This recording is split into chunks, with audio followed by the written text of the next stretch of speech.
बच्चों नमस्ते। सभी को नमस्कार। कैसे हाल चाल हैं आप लोगों के? बताइए। सब बढ़िया हैं? कैसे हाल चाल हैं, आइए और बताइए एक बार। सब ठीक चल रही है तैयारी आपकी? Shahul Yadav good afternoon. Very good afternoon. सीलू हर हर महादेव। पुष्पेंद्र राम राम जी। राम राम भाई पुष्पेंद्र। विशाल यादव दुर्गेश। आ, अवधेश कुमार जय भीम भाई। ओमकार जय भीम। विशाल यादव नमस्ते। रेणु यादव नमस्ते। सभी को नमस्ते। बताइए कैसे हाल चाल हैं आप लोगों के? बताइए बताइए, सब बढ़िया हैं? पढ़ाई ठीक चल रही है?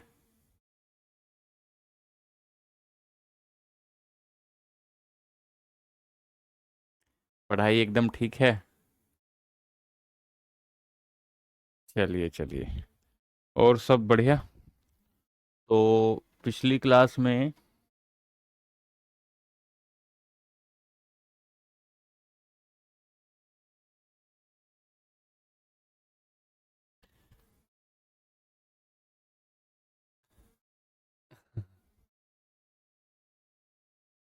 मैं अच्छा हूँ राहुल भाई, मैं एकदम बढ़िया हूँ।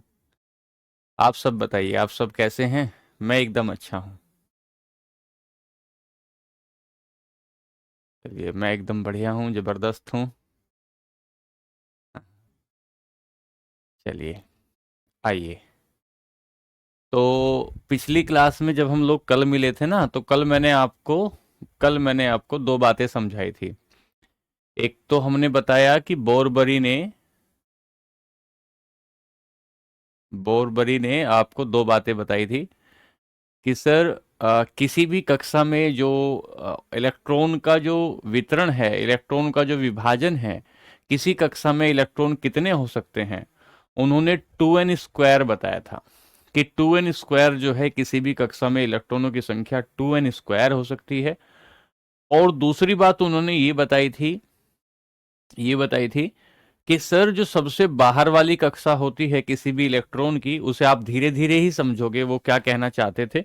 जैसे जैसे हम क्लास में आगे बढ़ेंगे ना, वैसे वैसे हम लोग सारी बातें समझना शुरू कर लेंगे। तो उसकी चिंता आप मत करिएगा कि कोई बात अगर समझ में नहीं आती है तो ऐसा मत सोचिएगा कि ये बात यहीं पर खत्म हो गई है। दरअसल कई बार कंसेप्ट की जो बात होती है, वो दूसरे वाले सब्जेक्ट या दूसरे वाले टॉपिक से, सब्जेक्ट नहीं, दूसरे वाले टॉपिक से भी जुड़ी हुई होती है। इसलिए जैसे जैसे हम लोग आगे बढ़ते जाएंगे, वैसे वैसे हम लोग ज्यादा बेहतर तरीके से समझना शुरू कर देंगे। अब देखिए, चुपचाप होकर सुनिए अब। सुनिए अब चुपचाप होकर। ठीक है? सुनिए सुनिए। अब सुनो, चुपचाप होकर सुनो। ठीक है? क्या कह रहा था? हम लोग परमाणु मॉडल पढ़ रहे हैं। हम लोग परमाणु मॉडल पढ़ रहे हैं। परमाणु के सिद्धांत हम लोग पढ़ रहे हैं, परमाणु मॉडल, जिसे आप लोग एटॉमिक मॉडल कह रहे हैं। एटॉमिक मॉडल कह रहे हैं। और अगर मैं आपका रिवीजन करवाऊं, यदि मैं आपका रिवीजन करवाऊं, तो आप ऐसा देखेंगे, परमाणु मॉडल पढ़ते हुए आपने देखेंगे, आपने थॉमसन का परमाणु मॉडल देखा था। आपने थॉमसन का परमाणु मॉडल देखा। और थॉमसन ने आपको एक बात कही थी। थॉमसन ने आपको एक बात कही थी कि सर, जो इलेक्ट्रॉन होते हैं, इलेक्ट्रॉन इलेक्ट्रॉन धनावेश में धसे होते हैं। मैं रिवीजन करा रहा हूं, पढ़ा नहीं रहा हूं। धनावेश में इलेक्ट्रॉन धसे हुए होते हैं, धसे होते हैं। ये बात यहां पर बताई किसने? थॉमसन ने हमें एक बात बताई। ठीक है बच्चों, एक बार प्लीज आप चुप होकर सुनया करिए। जब आप चुप होकर नहीं सुनेंगे तो कैसे में हम लोग आगे की बातों को समझेंगे? मैंने आपकी बात समझ ली। आप ध्यान से सुने, पढ़ना शुरू करें, बार बार कमेंट ना करें, सुनिए ध्यान से, प्लीज सुनिए। फिर थॉमसन से आगे गए तो आपको एक व्यक्ति मिले, रदरफोर्ड। रदरफोर्ड एक व्यक्ति मिले, और रदरफोर्ड ने नाभिकीय मॉडल दिया। रदरफोर्ड ने न्यूक्लियस मॉडल दिया, नाभिकीय मॉडल दिया। और नाभिकीय मॉडल में रदरफोर्ड ने नाभिकीय मॉडल में नाभिक की खोज कर दी। नाभिक की खोज कर दी। और उसने बताया कि इलेक्ट्रॉन जो है वो नाभिक के चारों तरफ घूमते हैं। इलेक्ट्रॉन नाभिक के चारों तरफ घूमते हैं, कुछ कक्षाएं होती हैं, लेकिन कितनी कक्षाएं होती हैं यह बात नहीं बता पाए थे रदरफोर्ड। यहां से आगे बढ़े तो आगे बढ़ने पर आपको एक व्यक्ति मिले बोहर, और तो बोहर का मॉडल आपने देखा, और बोहर के मॉडल में आपने ये बात बताई कि सर कुछ कक्षाएं होती हैं जिन्हें के एल एम एन कहा जाता है, या इन्हें 1 2 3 4 से भी आप रिप्रेजेंट कर सकते हैं, 1 2 3 4 से भी इन्हें दिखा सकते हैं। ठीक है, अच्छा रेड कलर दिख नहीं रहा है, ठीक है व्हाइट लेते हैं, व्हाइट लेते हैं, व्हाइट।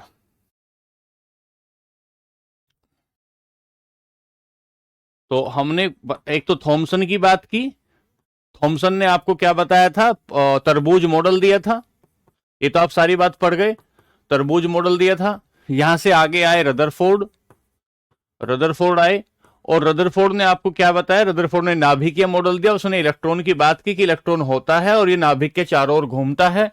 इसके बाद बोहर व्यक्ति आए, सर बोहर आए, और सर बोहर ने बताया कि कुछ कक्षाएं होती हैं जिन्हें के एल एम एन कहते हैं, या 1 2 3 4 से इसको डिनोट कर सकते हैं।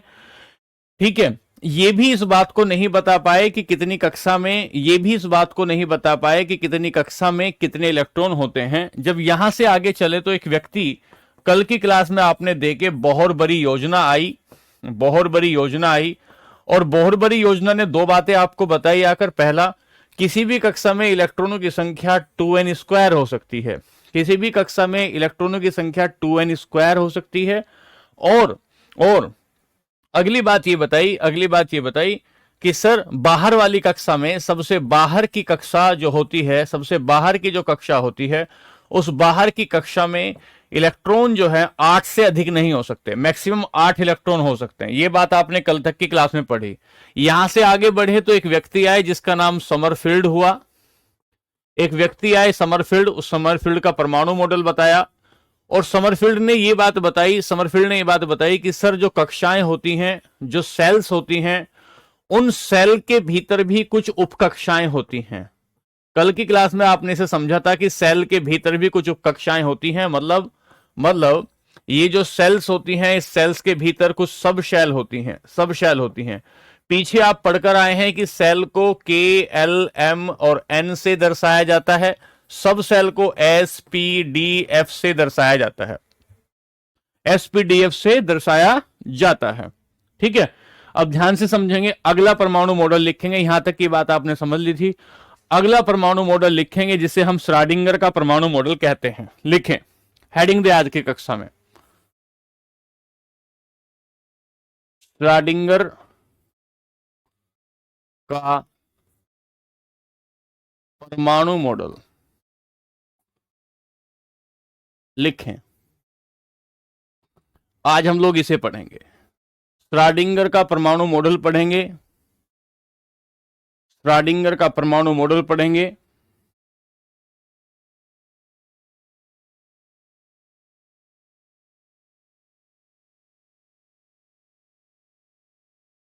Schrödinger's atomic model. चलिए श्रोडिंगर का परमाणु मॉडल पढ़ेंगे। क्या कहता है श्रोडिंगर का परमाणु मॉडल?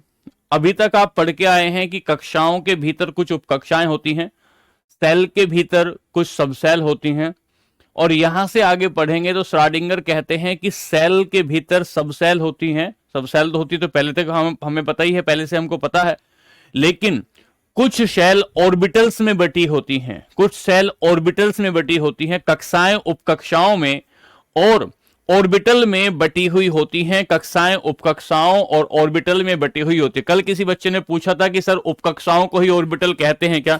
नहीं सर, उपकक्षाओं को ऐसा नहीं कहते हैं। तो लिखिए ध्यान से एक बात, श्रोडिंगर ने बताया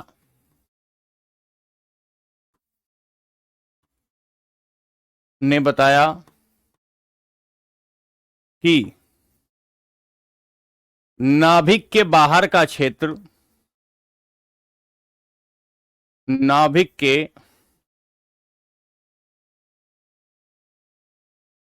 बाहर का क्षेत्र कक्षाओं उपकक्षाओं कक्षाओं उपकक्षाओं नाभिक के बाहर का क्षेत्र कक्षाओं उपकक्षाओं कक्षाओं उपकक्षाओं और कक्षकों में बटा होता है। यह शब्द अब आपको नया मिला है, कक्षकों। कक्षकों में बटा होता है।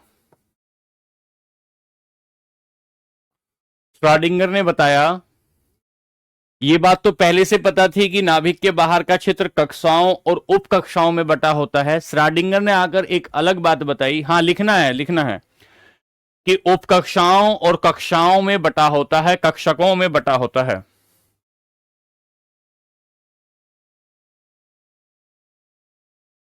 अभी समझाता हूं।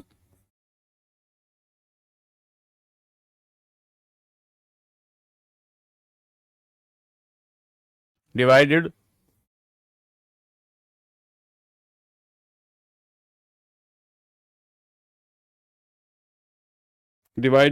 Reason outside the nucleus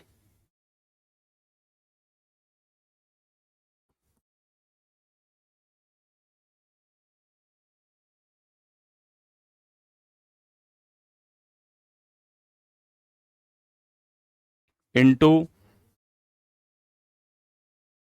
shell, subshell and orbitals। तो अगर पूछे कि कक्षकों में किसने बांटा, कक्षकों ने किसने बांटा, तो हम बताएंगे कि सर ये बात श्रोडिंगर ने बांटी। अब इसको देखते हैं, आइए इसको समझते हैं। जब इसको समझेंगे तो आप लिखेंगे यहां कक्षाएं, जिसे आप सेल्स कह रहे हैं, फिर उसके बाद लिखेंगे उपकक्षाएं, जिसको आप सबसेल कहेंगे, कक्षाएं उपकक्षाएं, और इसके बाद कहेंगे आप ऑर्बिटल्स, कक्षक, ऑर्बिटल्स। ध्यान से समझे, जरा ध्यान से समझेंगे, चुपचाप होकर ध्यान से समझेंगे। क्या समझेंगे? एक कक्षा होती है जिसे आप के कहते हैं, इसमें उपकक्षा होती है उसे एस कहते हैं। एक कक्षा होती है एल, इसमें जो उपकक्षा होती है इसे एस और पी कहते हैं। अगली कक्षा होती है एम, इसमें उपकक्षाएं 3 होती हैं, एस पी डी होती है। फिर आप कहेंगे एन होता है एन, इसमें 4 उपकक्षाएं होती हैं, एस पी डी एफ होता है। उपकक्षाएं होती हैं जिसमें एस पी डी एफ होता है, एस पी डी एफ होता है। आपने ये बात समझी है? ये बात समझी है यहां तक की बात कि उपकक्षाएं होती हैं, ये एस होता है, ये एस और पी होता है एल में। यहां तक कि कल बात आप समझ गए थे कि एम में जो उपकक्षा होती है एस पी डी होती है, एन की जो उपकक्षा होती है उसमें 4 कक्षाएं हो सकती हैं, एस पी डी एफ। ये बात आपने समझी, कल तक की क्लास में आपने ये बात समझी थी, ठीक है? कल तक की क्लास में आपने ये बात समझी थी। अब आप यहां से आगे चलेंगे। जब आप यहां से आगे चलेंगे तो आप ये देखेंगे जो उपकक्षक होते हैं एस कक्षा में, यहां लिखेंगे एस कक्षा में आने वाले जो इलेक्ट्रॉन हैं, एस कक्षा में जो आने वाले इलेक्ट्रॉन हैं उनकी संख्या 6 है, उनकी संख्या 6 है। पी कक्षा में आने वाले इलेक्ट्रॉनों की संख्या, इसकी संख्या माफ कीजिएगा 2 है। एस कक्षा में कितने इलेक्ट्रॉन आ सकते हैं? 2। पी कक्षा में कितने इलेक्ट्रॉन आ सकते हैं? 6। फिर आपने डी की बात की थी, डी कक्षा में कितने इलेक्ट्रॉन आ सकते हैं? 10। और फिर आपने एफ की बात की थी, एफ की कक्षा में कितने इलेक्ट्रॉन आ सकते हैं? 14। अब हम कक्षकों की जब हम बात करेंगे तो इन्हें हमें कक्षकों में बांटना है, इन्हें हमें कक्षकों में बांटना है। कैसे बांटना है? उन्होंने कहा कि सर एस जो उपकक्षा होती है उसमें एक उपकक्षक होता है, एस उपकक्षा में एक कक्षक होता है, एस उपकक्षा में एक कक्षक होता है, और इस कक्षक को इन्होंने ऐसे दिखाया, ऐसे। और इसमें कितने इलेक्ट्रॉन होते हैं? 2 इलेक्ट्रॉन होते हैं। कितने इलेक्ट्रॉन होते हैं? 2। एक घूमता है ऊपर की तरफ और एक घूमता है नीचे की तरफ। दोनों के घूमने की दिशा अलग अलग होती है। दोनों के घूमने की दिशा अलग अलग होती है। एक बात हो गई। दूसरी बात, यहां से आगे चलेंगे। पी कक्षा में 3 उपकक्षक होते हैं। पी कक्षा में ऑर्बिटल जो है, पी उपकक्षा जो है, पी सब सेल में 3 ऑर्बिटल्स होते हैं। 3 ऑर्बिटल्स होते हैं और इन 3 ऑर्बिटल्स को ऐसे दर्शाया जाता है। 3 छोटे छोटे कमरे होते हैं, ऐसे होते हैं। और इनमें नंबर ऑफ इलेक्ट्रॉन कितने आते हैं? इनमें नंबर ऑफ इलेक्ट्रॉन आते हैं आपके 6। नंबर ऑफ इलेक्ट्रॉन आते हैं 6। ये जो चिन्ह मैं आपके लगा रहा हूं, चिन्ह जो आपके लगा रहा हूं, ये चिन्ह दिखा रहे हैं कि एक की दिशा ऊपर की तरफ है, एक की दिशा नीचे की तरफ है। अगली बात सुने ध्यान से, पहले कमेंट पे ध्यान ना दे, पहले लिखने पर समझने पर ध्यान दे, ठीक है। अगली बात आई कि जो आपके ये कक्षक, जो डी आपकी उपकक्षा होती है, इसमें कक्षकों की संख्या 5 होती है। कक्षकों की संख्या 5 होती है, ऑर्बिटल्स की संख्या 5 होती है। और इन 5 ऑर्बिटल्स में जो इलेक्ट्रॉनों की संख्या होती है वो 10 होती है। और उनको ऐसे दर्शाते हैं, एक की गति नीचे से ऊपर की तरफ है और दूसरे की गति ऊपर से नीचे की तरफ है। फिर एफ उपकक्षा में 14 इलेक्ट्रॉन होती हैं। एफ उपकक्षा में 14 इलेक्ट्रॉन होते हैं और ये जो 14 इलेक्ट्रॉन होते हैं ये 7 ऑर्बिटल में बटे होते हैं। कितने ऑर्बिटल में? हाँ, केवल इलेक्ट्रॉन 7 ऑर्बिटल में बटे होते हैं। तो ये जो 7 ऑर्बिटल हैं इनको हम ऐसे डिवाइड करते हैं। 7 ऑर्बिटल को हम ऐसे डिवाइड करते हैं, 2 3 4 5 6 7, ठीक है। इलेक्ट्रॉन कितने आएंगे इसमें? इलेक्ट्रॉन इसमें आते हैं आपके 7, 14 इलेक्ट्रॉन आते हैं 7 में। और इनकी दिशा इस तरीके से होती है। इनकी दिशा इस तरीके से होती है। आप ध्यान से दें, 1 2 3 4 5 6 7। जिसको अभी भी समझ में नहीं आया वो समझो, दोबारा से मैं समझाना चाह रहा हूं एक बच्चे को।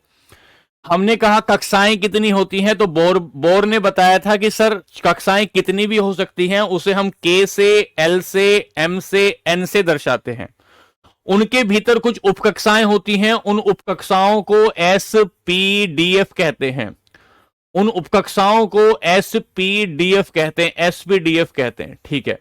श्रोडिंगर आए, श्रोडिंगर ने कहा कि केवल ये इतनी सी बात नहीं है, उपकक्षाएं भी कक्षकों में बटी हुई हो सकती हैं। मतलब ऐसा कहा कि नाभिक के बाहर वाला जो क्षेत्र होता है वह ना केवल कक्षाओं में बल्कि उपकक्षाओं में और कक्षकों में डिवाइड होता है। कक्षकों में डिवाइड होता है। जब वो कक्षकों को बांटने गए तो उन्होंने कहा कि ये जो एस उपकक्षा होती है इसमें ये एक कक्षक होता है पूरा, 2 इलेक्ट्रॉन होते हैं, दोनों के घूमने की दिशा विपरीत होती है। उसके बाद अगला उपकक्षक होता है जिसमें पी कक्षा में 6 इलेक्ट्रॉन होते हैं, तो 3 उपकक्षक होंगे, एक उपकक्षक में 2 इलेक्ट्रॉन आएंगे। डी उपकक्षा में 5 आपके कक्षक होंगे जिनमें 10 इलेक्ट्रॉन भरे जाएंगे। और उसके बाद एफ जो उपकक्षा होगी उसमें 7 उपकक्षक, 7 उसमें जो है हम कहेंगे 7 उसमें आपके ऑर्बिटल्स होंगे। उन 7 ऑर्बिटल्स में 14 इलेक्ट्रॉन भरे जाएंगे। 7 ऑर्बिटल्स में 14 इलेक्ट्रॉन भरे जाते हैं। बात ठीक है? यहां तक बात हमने समझी। तो देखो क्या कह रहे हैं कि श्रोडिंगर ने बताया कि नाभिक के बाहर का क्षेत्र कक्षाओं में, उपकक्षाओं में और कक्षकों में बटा होता है। तो ये जो कक्षकों की जो बात की है, इस कक्षकों को श्रोडिंगर ने ऐसे दर्शाने की कोशिश की जो मैंने आपको दिखाया है, ऐसे दर्शाने की कोशिश की। चलिए, ये बात हो गई। उम्मीद करता हूं कि आपको ये बात समझ में आई होगी। यहां से आगे चलते हैं। अब हम आएंगे आफबाउ का नियम, आफबाउ मॉडल।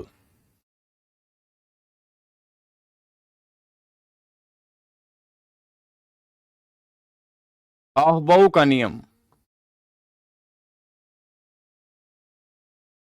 अफबाऊ कोई व्यक्ति नहीं है।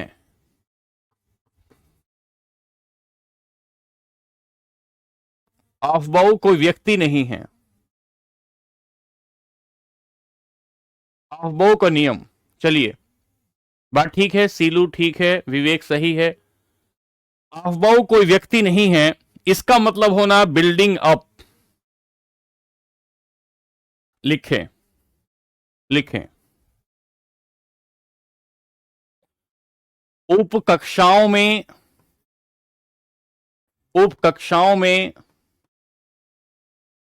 इलेक्ट्रॉनों को भरने का तरीका, उपकक्षाओं में इलेक्ट्रॉनों को भरने का तरीका अफबाऊ नियम कहलाता है। अफबाऊ नियम कहलाता है।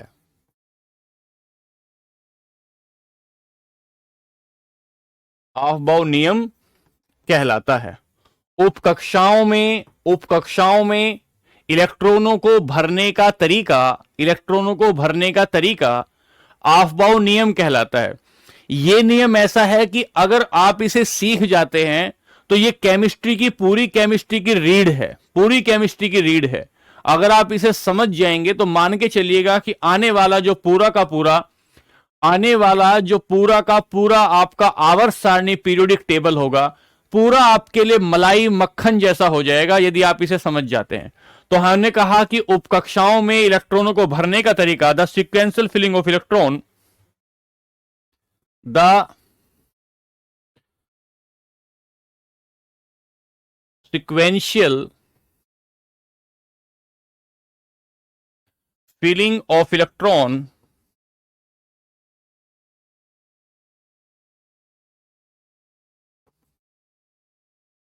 in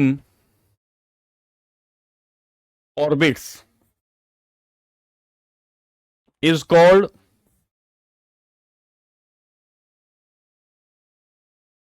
अफबाऊ लॉ, अफबाऊ का नियम, अफबाऊ का नियम। ठीक है, अब देखिए कैसे हैं। इस पर जितनी भी आपके भीतर ताकत है आप इसमें लगा दीजिए। इलेक्ट्रॉनों को भरने का तरीका अफबाऊ लॉ कहलाता है। चलिए मैं बताता हूं अफबाऊ क्या है। अफबाऊ का मतलब होता है इलेक्ट्रॉनों का भरना, सीक्वेंसिंग, क्रमिक रूप में भरना। तो उपकक्षाएं आपने देखी है, उपकक्षाएं कौन सी है? एसपीडीएफ। इन उपकक्षाओं में इलेक्ट्रॉनों को भरना, कैसे इलेक्ट्रॉनों को इन कक्षाओं में भरेंगे, इस भरने के तरीके को ही अफबाऊ का नियम कहते हैं। उपकक्षकों में, हाँ ऑर्बिट्स में, उपकक्षकों में, ऑर्बिट नहीं सब सेल में, राहुल कश्यप सब सेल में कैसे भरेंगे, इनको भरने का तरीका ही अफबाऊ नियम कहलाता है। सुनो ध्यान से, चुप होके सुनो, बहुत ध्यान से सुनना, बहुत अच्छा कंसेप्ट है, देखिए ध्यान से। उपकक्षक कितने होते हैं? उपकक्षक या सब शेल, उपकक्षा कहें या सब शेल कहें, कितनी है? ये 4 हैं और इनके नाम क्या क्या हैं? एसपीडीएफ।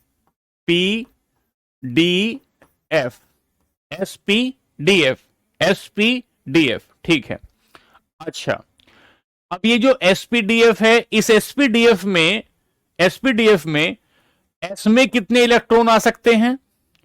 एस में इलेक्ट्रॉन आ सकते हैं 2। पी में कितने इलेक्ट्रॉन आ सकते हैं? 6। डी में कितने इलेक्ट्रॉन आ सकते हैं? 10।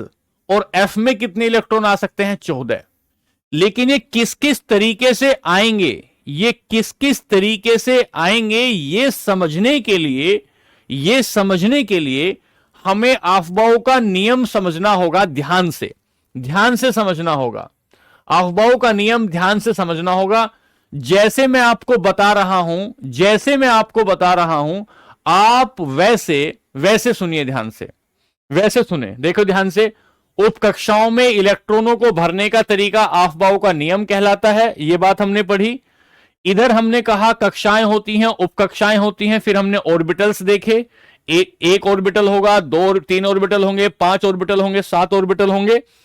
ठीक है, यहां से आगे चलते हैं। अब ध्यान से देना, ध्यान से, कैसे आपको कैसे लिखना है। ये जो एसपीडीएफ है ना, देखो ध्यान से जरा, ये जो एस पी डी एफ है, 2 बार आपको एस लिखना है। एस लिखें, एस लिखें, 2 बार एस लिखा, फिर 2 बार पीएस लिखें, पी लिखें, एस लिखें, पी लिखें, एस लिखें, फिर आपको 2 बार डीपीएस लिखना। इधर से हम लोग चल रहे हैं, डीपीएस लिखेंगे। कैसे सर? डी लिखें, पी लिखें, एस लिखें, शांति से पढ़ें तभी समझ में आएगा। डी लिखें, पी लिखें, एस लिखें, फिर आपको 2 बार एफ डी पी एस लिखना है, 2 बार एफ डी पी एस लिखना है। कैसे लिखेंगे 2 बार एफ डी पी एस? देखिए ध्यान से,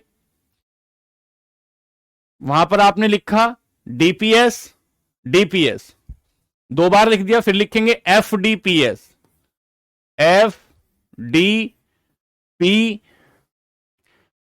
S, F D P S.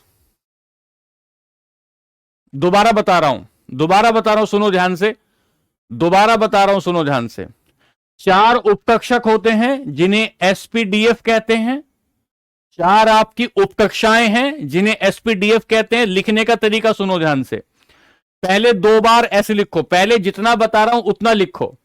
2 बार एस लिखा, एस लिखा, एस लिखा, 2 बार पीएस लिखा, पीएस, पीएस, एक बार ये पीएस, एक बार ये पीएस, 3 बार डीपीएस लिखा, डीपीएस 2 बार, डीपीएस ये लिखा, एक बार डीपीएस, फिर एक बार डीपीएस, फिर आपको 2 बार एफडीपीएस लिखना है, एफडीपीएस और एफडीपीएस, एफडीपीएस और, हाँ ये लिखना है एफडीपीएस और एफडीपीएस। ग्राफ में बताएंगे सोनू सिंह, पहले समझ लो एक बार, ठीक हो। एक बार फिर बता रहा हूं जिन बच्चों को कैसे लिखना है, यहां से शुरू करना है। 2 बार एस लिखेंगे, एक बार एस, 2 बार एस, फिर पीएस, पीएस, फिर डीपीएस, डीपीएस, फिर एफडीपीएस और एफडीपीएस। मुझे लगता है यहां तक बात समझ में आ गया होगा। ठीक है, यहां से आगे चलें, चलो यहां से आगे चलेंगे तो एस से शुरू करेंगे। किससे शुरू करेंगे? एस से शुरू करेंगे। 1s, 2s, जहां जहां एस दिखे नंबर लिखते जाओ। 4s, 5s, 6s, 7s, 8s, जहां जहां नंबर लिखे लिखते चले जाओ, जहां जहां नंबर मिले लिखते चले जाइए। 1s, 2s, 3s, 4s, 5s, 6s, 7s, 8s।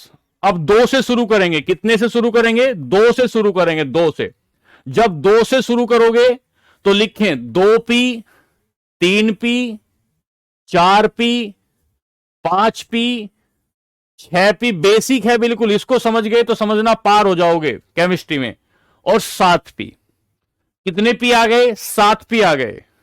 कितने p आए? 7p आ गए। नेहा यादव बेटा एक बार ध्यान से पढ़ो, पहले सीखो, पूरा कंसेप्ट सीखो, तभी तो कहोगे समझ में आया नहीं आया। पहले तो पढ़ो एक बार, फिर बताऊंगा आगे। चलिए आगे, आगे चले। जब आगे चले तो फिर आए, अब हम लोग आ गए एसपीडी पर। तो 3 से शुरू करेंगे, डी के सामने 3d, 3d, 4d, 5d, 6d, 6d लिख दिया, 6d लिख दिया। देखिए इधर 6d लिख दिया, 6d लिख दिया हमने। चलिए अब हम लोग किस पर चलेंगे? 4 पर, क्योंकि 3p लिखा, 3d लिखा, 4f पर आएंगे। यहां लिखें 4f, 5f। यहां तक बताओ लिखने का तरीका आया या नहीं? लिखने का, लिखने का तरीका आया या नहीं? लिखने का तरीका आया। पहले सुनो ध्यान से। अरे भैया ट्रिक के चक्कर में मत पढ़ो। प्रशांत भाई नहीं समझ में आता तो तुम मत समझो, छोड़ दो। छोड़ दो, नहीं समझ में आता, तुम्हें नहीं समझा पाऊंगा, सुनो ध्यान से। हमने बताया आफबाउ ने उपकक्षकों में कितने इलेक्ट्रॉन होंगे, ये बात समझे हम। तो हमने आपको लिखने का, याद करने का एक तरीका बता रहे हैं, क्या? पहले 2 बार एस लिखो, 2 बार एस लिखो, उसके बाद पीएस लिखो, उसके बाद डीपीएस लिखो, उसके बाद एफडीपीएस लिखो, एफडीपीएस लिखो, एक बात होगी। फिर जहां एस लिखा है वहां से 1 2 लिखो, एस के सामने चलते जाओ, 1 2 3 S, 4 S, 5 S, 6 S, 7 S, 8 S, S के सामने लिखते चले जाओ, ठीक है। कुलदीप मौर्य ध्यान से पहले लिखो तब बताएंगे अगली बात। फिर हम लोग एस लिख लिया, पी पे आएंगे, 2p, 3p, 4p, 5p, 6p पे लिखेंगे, 7p पर। पी को नंबरिंग दे दिया। अब डी को नंबरिंग देंगे, 3d, 4d, 5d, 6d।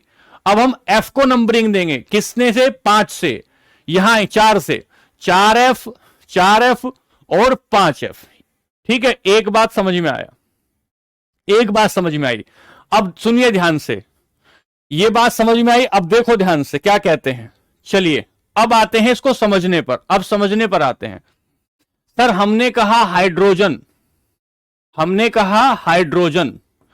अब देखते हैं कि हाइड्रोजन के इलेक्ट्रॉन को हम लोग कैसे सजाते हैं। हाइड्रोजन के इलेक्ट्रॉन को कैसे सजाएंगे? ठीक है सर, हाइड्रोजन आए। हाइड्रोजन का परमाणु क्रमांक, एटॉमिक नंबर कितना होता है? परमाणु क्रमांक जो है, एटॉमिक नंबर जो होता है हाइड्रोजन का, वो होता है 1, वो होता है 1। इसका मतलब यह हुआ कि इलेक्ट्रॉन की संख्या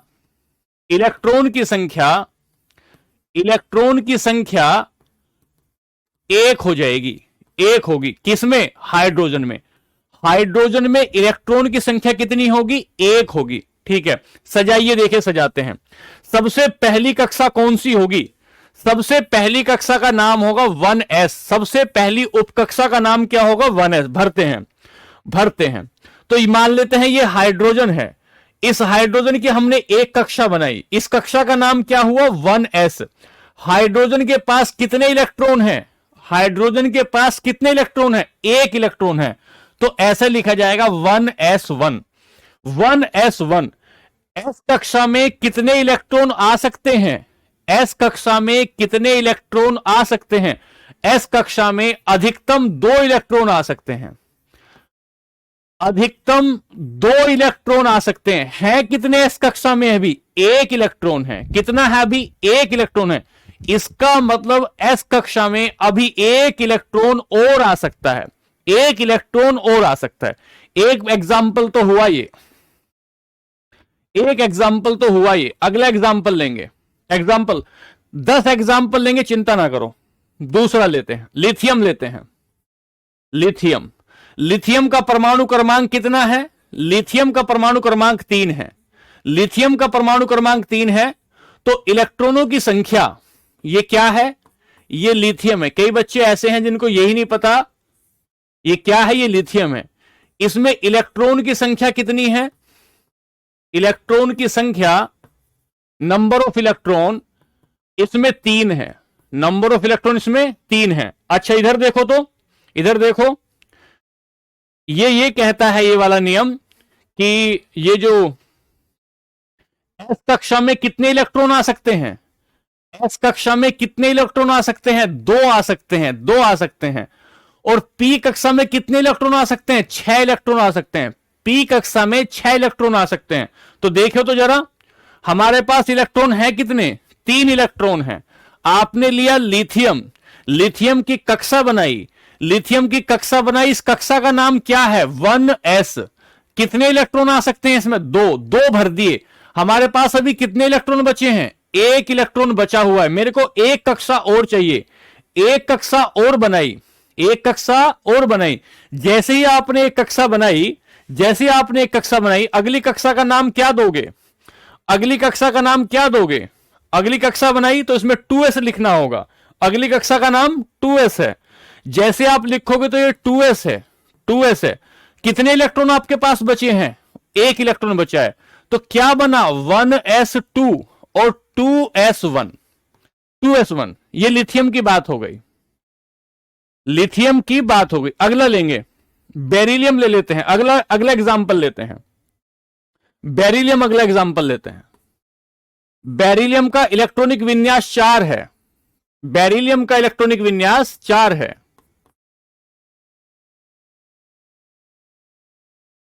मान लेते हैं बेरिलियम लिया आपने, बेरिलियम लिया तो बेरिलियम को भरने के लिए आपने पहली कक्षा भरी, पहली कक्षा का नाम 1s है। कितने इलेक्ट्रॉन भरोगे? 1s2 भरोगे, 1s2 भरोगे पहली कक्षा में। बात समझ पा रहे हो क्या? ठीक है सर। दूसरी कक्षा आपने ली, दूसरी कक्षा में कौन कौन आते हैं? p और s आते हैं, दूसरी कक्षा में p और s आते हैं, तो 2s2 हो गया, 2s2 हो गया, 2s2 हो गया।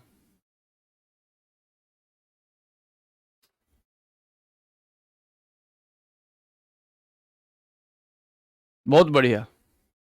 जिन बच्चों को समझ में नहीं आ रहा है,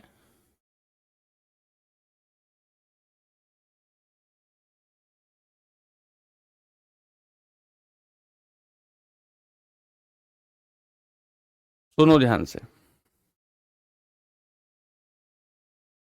देखो इधर। पहली कक्षा लेंगे 1s, दूसरी कक्षा लेंगे 2s, दूसरी कक्षा लेंगे 2s, तीसरी कक्षा 2p, तीसरी कक्षा 3x, चौथी कक्षा 3p। किसके हिसाब से कक्षाएं लेंगे? ये कक्षाएं किसके हिसाब से लेंगे? ये कक्षाएं लेंगे हम लोग इलेक्ट्रॉनों की संख्या के आधार पर, इलेक्ट्रॉनों की संख्या के आधार पर।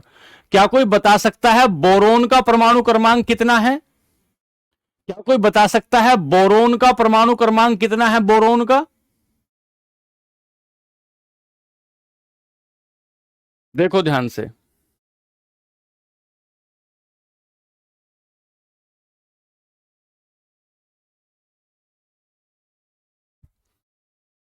ये राजीव भाई ने बताया कि 5 है, बोरोन का परमाणु क्रमांक 5 है, 5 है।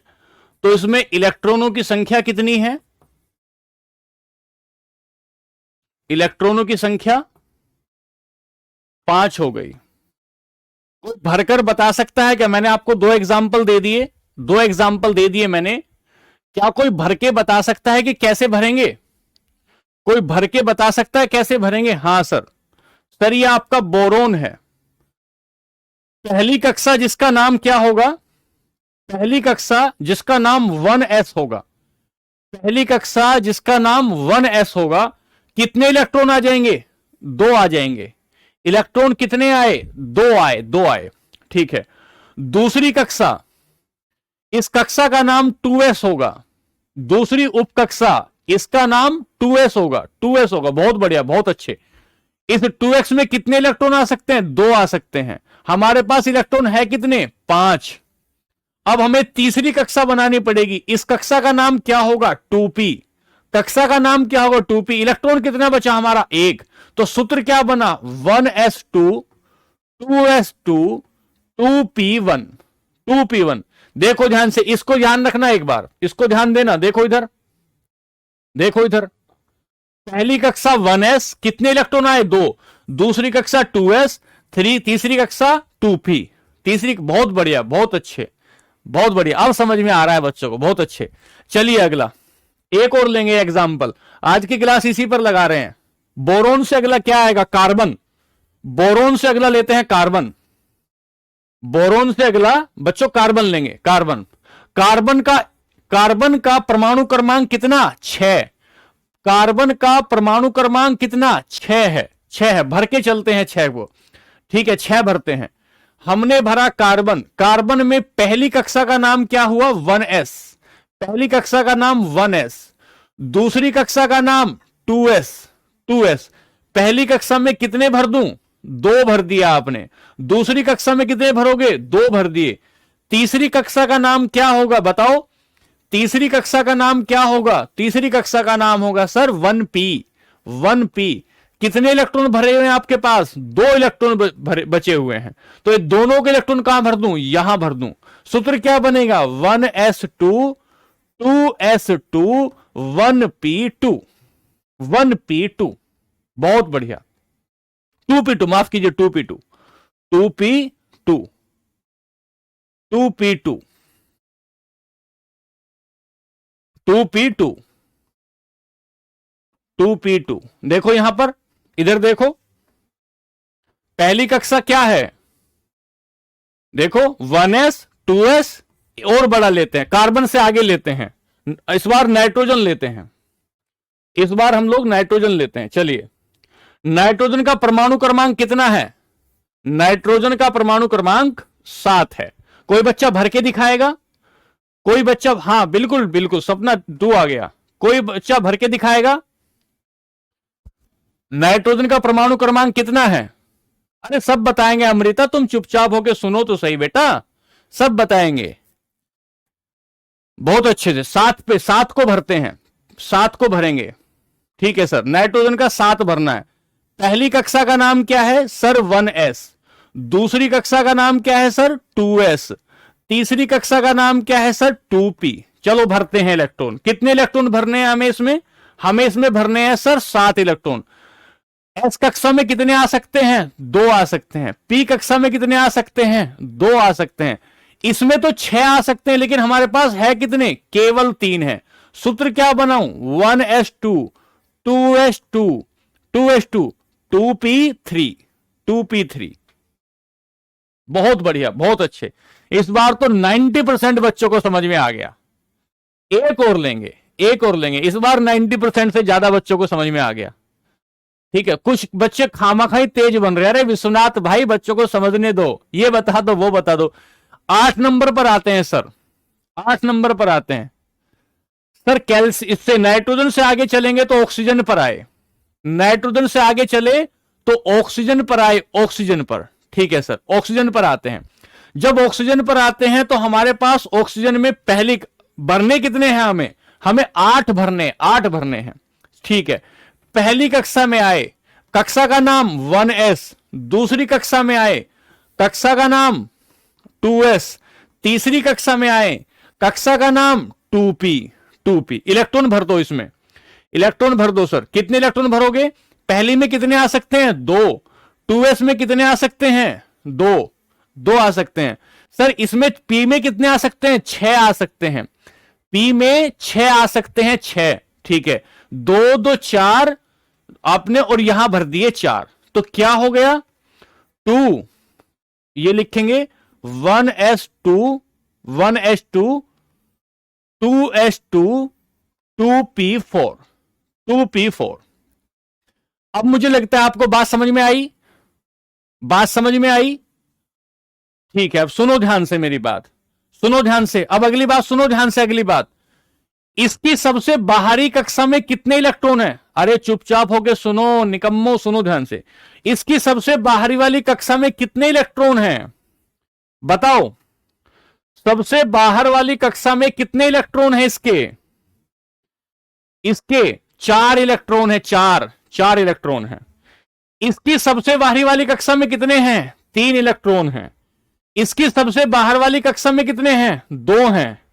इसकी सबसे बाहर वाली कक्षा में कितने हैं? 1 है। इसकी सबसे बाहर वाली कक्षा में इलेक्ट्रॉन कितने हैं? 2 हैं। इसकी सबसे बाहर वाली कक्षा में इलेक्ट्रॉन कितना है? 1 है। अब सुनो ध्यान से, और इसकी सबसे बाहर वाली कक्षा में इलेक्ट्रॉन कितना है? 1 इलेक्ट्रॉन। आपने तो यह बताया था कि किसी भी कक्षा में, किसी भी कक्षा की, किसी भी नाभिक की, परमाणु की सबसे बाहर वाली जो कक्षा होती है, किसी परमाणु की सबसे बाहर वाली जो कक्षा होती है, उसमें 8 इलेक्ट्रॉन होने चाहिए, 8 इलेक्ट्रॉन होने चाहिए।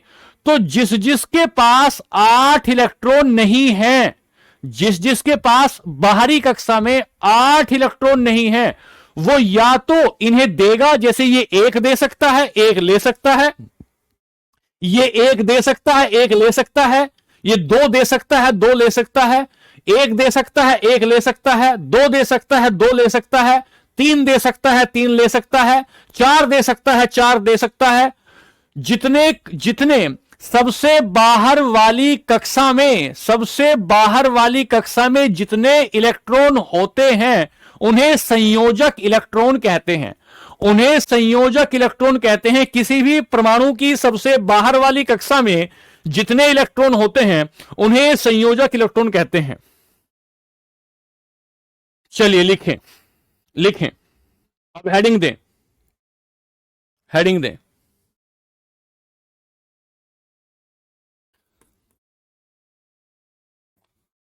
संयोजक इलेक्ट्रॉन लिखें। किसी परमाणु की सबसे बाहरी कक्षा में, किसी परमाणु की सबसे बाहरी कक्षा में, किसी परमाणु की सबसे बाहरी कक्षा में, सबसे बाहरी कक्षा में उपस्थित इलेक्ट्रॉनों की संख्या,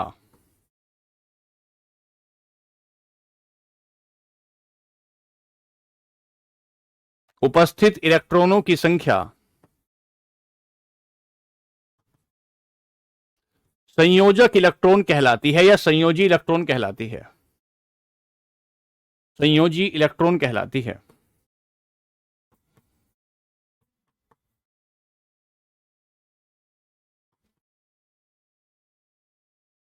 लिखें, the number of electron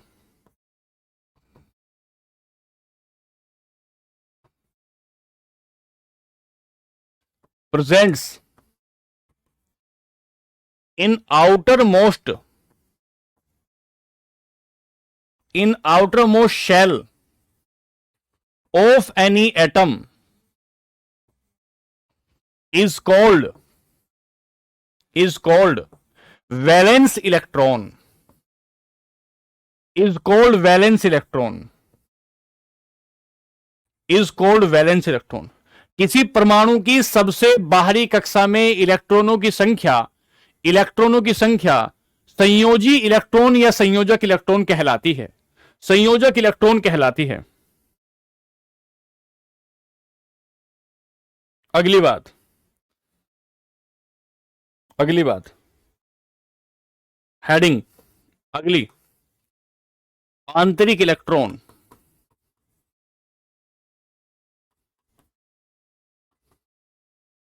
core electron.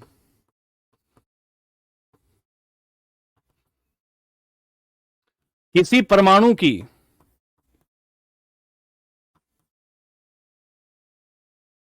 भीतरी कक्षाओं में,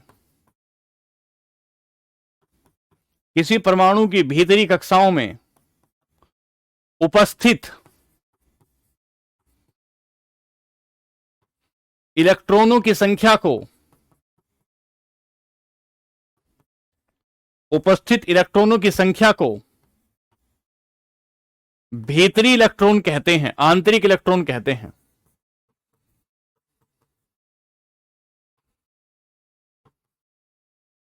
आंतरिक इलेक्ट्रॉन कहते हैं। द नंबर ऑफ इलेक्ट्रॉन्स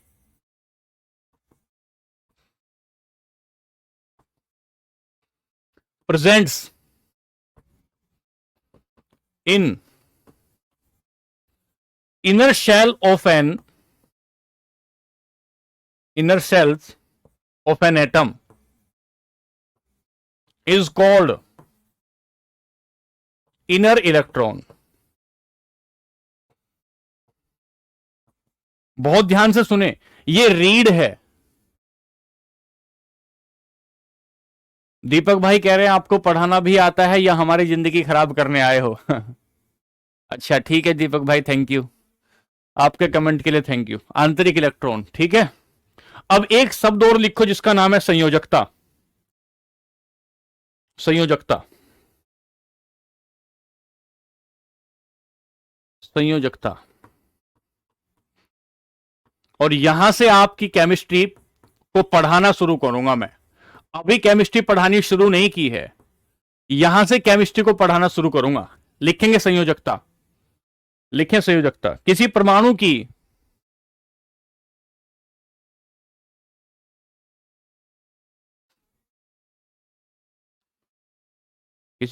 की बाहरी कक्षा में उपस्थित इलेक्ट्रॉनों की संख्या संयोजकता। लिखिए ध्यान से, किसी परमाणु, लिखिए ध्यान से,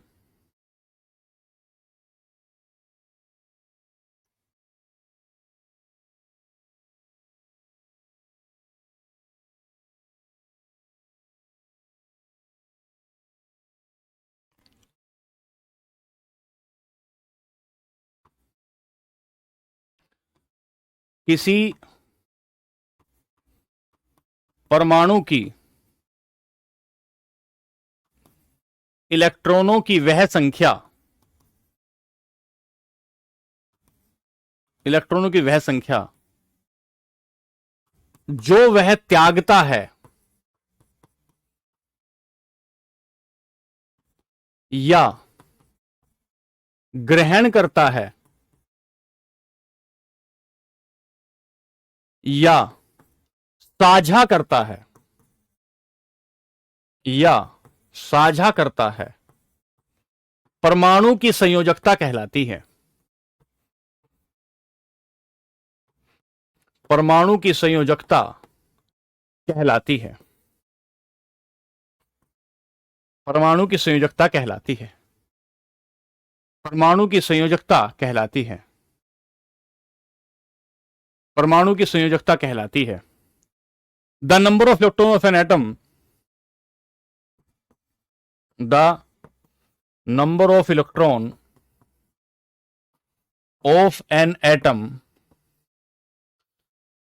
एक्सेप्ट्स, ग्रहण करता है, डोनेट्स, त्यागता है, एंड शेयर, साझा करता है, एंड शेयर, साझा करता है, साझा करता है, विद अनदर एटम,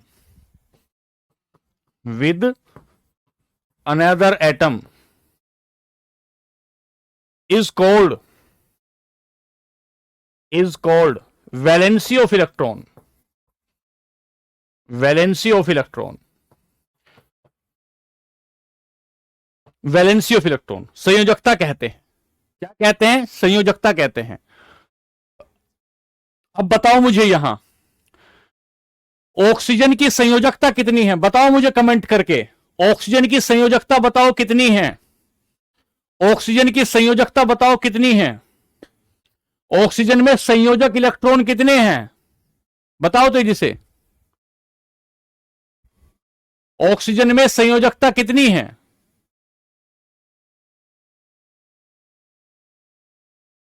4 है, 4 है, 4 है। बहुत बढ़िया सर। नाइट्रोजन की संयोजकता कितनी है? 3 है। नाइट्रोजन की संयोजकता 3 है। सर कार्बन की माफ कीजिएगा, इधर उसकी 4 हुई, इसकी 3 हुई। बताऊंगा कल की क्लास में। इसकी संयोजकता 4 है, इसकी संयोजकता 4 है। अब संयोजकता के बारे में कल की क्लास में हम समझेंगे, लेकिन इतना समझ लीजिए, यहां तक समझ लीजिए, मैंने आपको संयोजक इलेक्ट्रॉन कराए, आंतरिक इलेक्ट्रॉन कराए और संयोजकता कराई, संयोजकता कराई। अब इसी बेस पर, इसी क्लास के बेस पर पूरी पीरियोडिक टेबल आप समझेंगे, पूरी की पूरी पीरियोडिक टेबल आप समझेंगे। हाँ रोहित भाई, ठीक है। चूल्हे की जो आग है, चूल्हे की आग में गैस भी होता है, चूल्हे की आग में हवा भी होती है, चूल्हे की आग में जो है धुआं भी होता है। तो धुआं एक प्रकार का क्या है? पदार्थ ही होता है। गैस एक प्रकार की पदार्थ ही होता है। चूल्हे की आग सूरज की आग नहीं होती। ऊपर कोई बच्चा पूछ रहा था। ठीक है बच्चे, चलिए यहां तक की क्लास को रिवाइज करिएगा और कल की क्लास में हम लोग पीवाईक्यू करेंगे और तब हम लोग आगे जाकर पूरी पीरियोडिक टेबल को पढ़ना शुरू करेंगे कि कैसे कैसे हम लोग पीरियोडिक टेबल पढ़ते हैं आगे चलकर। ठीक है, चलिए फिर आज के लिए नमस्ते, खुश रहिए, आनंदित रहिए और पढ़ाई करते रहिए अच्छे से। चलिए नमस्ते, धन्यवाद, धन्यवाद।